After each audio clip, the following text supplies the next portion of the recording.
और profit mart securities की अविनाश गोरक्षकर। अविनाश जी और स्नेहा जी, आप दोनों का बहुत शुक्रिया, स्वागत है टीनो स्वदेश पर। देखिए, पहली बात तो पेपर सेक्टर में हमको लग रहा है कि काफ़ी अच्छा रुझान सेक्टर में दिख रहा है। काफ़ी हद तक जो पेपर कंपनीज़ ने उनके पेपर के प्राइसेस भी बढ़ाए हैं, सप्लाई कंस्ट्रेंट्स अभी भी चल रही है।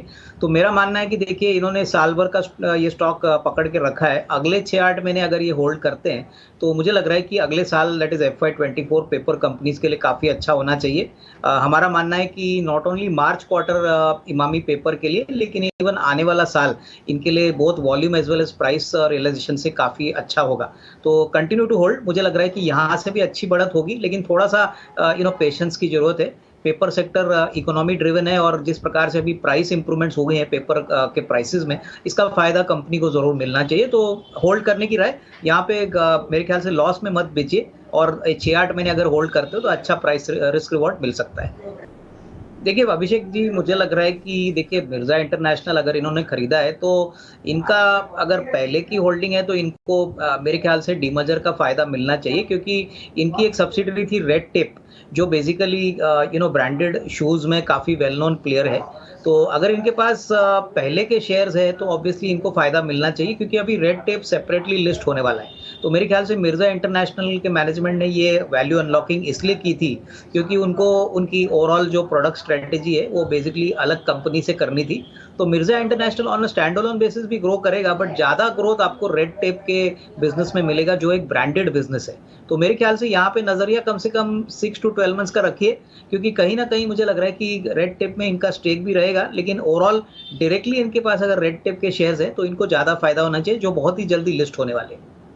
नहीं, मुझे लग रहा है कि देखिए हेवल्स का जो बिजनेस मॉडल है वो ऑब्वियसली थोड़ा सा सीजनल है। इस बार जो अनसीजनल रेन आ गए, इससे थोड़ा बहुत सेंटिमेंट तो हर्ट हो चुका है, लेकिन मुझे लग रहा है कि देखिए अगर नजरिया अगले 6-12 महीने की बात करें, तो जो कमोडिटी प्राइसेस पिछले 1-2 साल में जो बढ़े हैं, वहां पे थोड़ी सी अभी स्टेबिलिटी दिख रही है। तो इसका फायदा कंपनी को जरूर मिलेगा।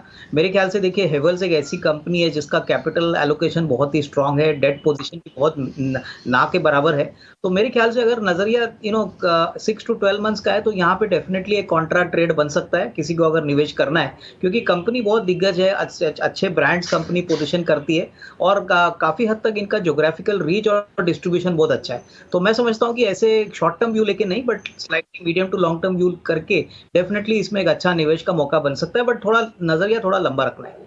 अभिषेक, मुझे लग रहा है कि देखिए नंबर्स तो काफ़ी अच्छे आ गए हैं, और जिस प्रकार का इनका बैलेंस शीट साइज है, एसेट क्वालिटी है, AUM है, मुझे लग रहा है कि देखिए कंपटीशन अगर आता भी है तो इनके पास काफ़ी एम्यूनेशन और गन पाउडर है कि ये अच्छी तरह से उस कंपटीशन का सामना करे। मार्केट्स में ऐसा रिपोर्ट है कि जियो फाइनेंशियल आने के बाद काफ़ी कंपटीशन बढ़ेगी, क्योंकि वो यही एरियाज में एंटर करेंगे जहाँ पे बजाज फाइनेंस ऑपरेट करता है।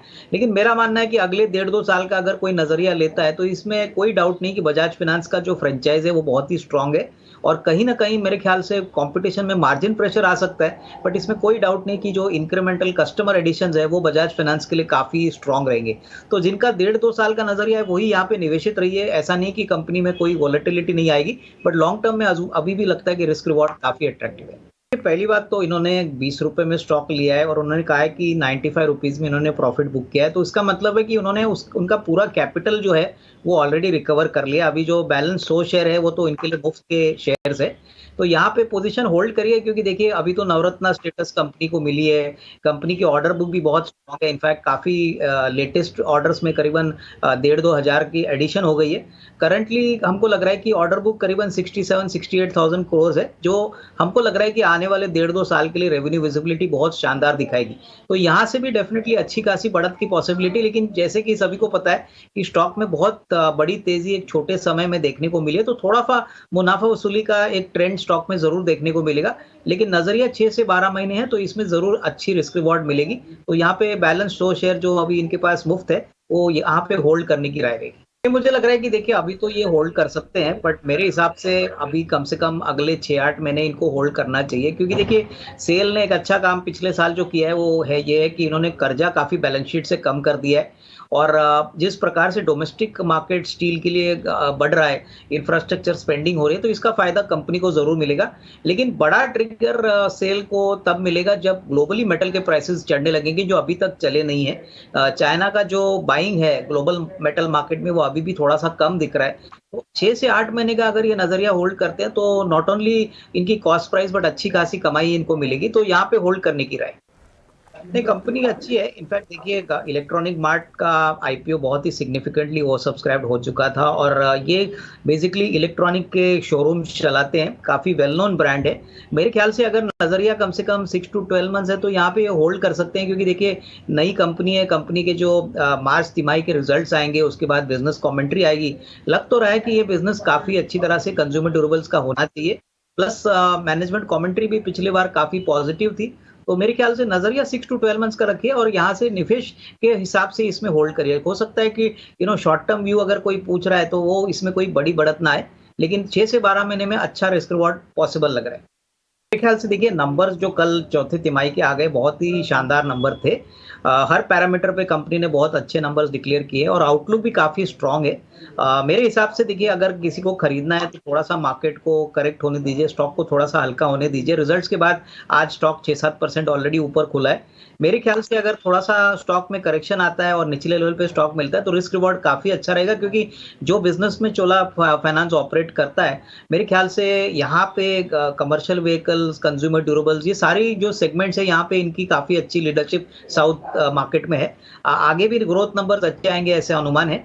तो डेफिनेटली अगर नजरिया 6 to 12 मंथ्स का है तो यहाँ से भी एक 15-20% की अपसाइड पॉसिबल लग रही है।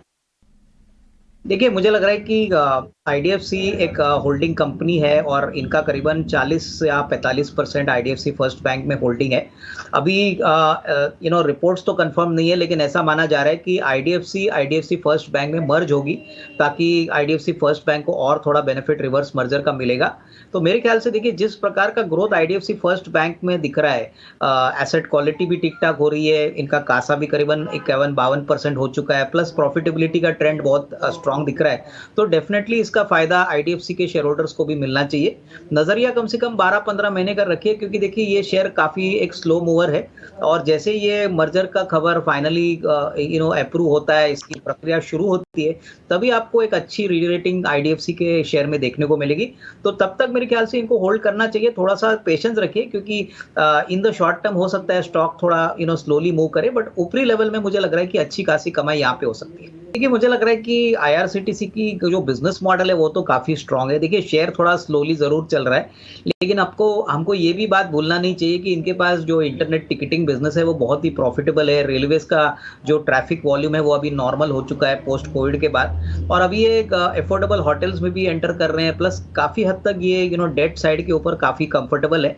तो मेरे ख्याल से देखिए टाइम फ्रेम थोड़ा लंबा रखिए, इसमें कोई डाउट नहीं कि ये एक प्लेटफॉर्म बिजनेस है, और प्लेटफॉर्म बिजनेस में हमको लग रहा है कि आगे का जो ग्रोथ पोटेंशियल है वो काफी स्ट्रांग रहेगा, क्योंकि काफी रेवेन्यू स्ट्रीम्स आईआरसीटीसी अपने प्लेटफॉर्म से कमा रही है। तो कहीं ना कहीं थोड़ा टाइम जरूर लगेगा, लेकिन इनका अगर नजरिया कम से कम 12 to 15 मंथ्स है तो डेफिनेटली इसमें निवेश का एक अच्छा मौका बनता है, और इनके पास जो शेयर्स है वो तभी रिस्क रिवॉर्ड उनको अच्छा देंगे। तो शॉर्ट टर्म में नहीं, बट लॉन्गर टर्म में अच्छी खासी कमाई होने की पॉसिबिलिटी है।